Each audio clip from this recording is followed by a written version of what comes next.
सुकरात समुद्र तट पर टहल रहे थे। उनकी नजर तट पर खड़े एक रोते बच्चे पर पड़ी।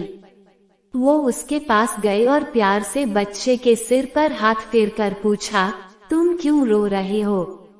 लड़के ने कहा, ये जो मेरे हाथ में प्याला है, मैं उसमें इस समुद्र को भरना चाहता हूँ, पर यह मेरे प्याले में समाता ही नहीं।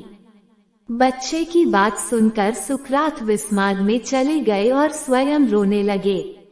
अब पूछने की बारी बच्चे की थी। बच्चा कहने लगा, आप भी मेरी तरह रोने लगे, पर आपका प्याला कहाँ है?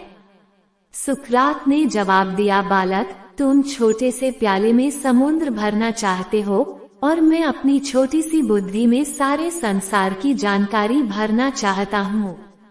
आज तुमने सिखा दिया कि समुद्र प्याले में नहीं समा सकता है। मैं व्यर्थ ही बेचैन रहा। ये सुनके बच्चे ने प्याले को दूर समुद्र में फेंक दिया और बोला, सागर, अगर तू मेरे प्याले में नहीं समा सकता तो मेरा प्याला तो तुम्हारे में समा सकता है। इतना सुनना था कि सुकरात बच्चे के पैरों में गिर पड़े और बोले, बहुत कीमती सूत्र हाथ में लगा है। हे परमात्मा, आप तो सारा का सारा मुझ में नहीं समा सकते हैं, पर मैं तो सारा का सारा आप में लीन हो सकता हूँ। ईश्वर की खोज में भटकते सुकरात को ज्ञान देना था तो भगवान उस बालक में समा गए।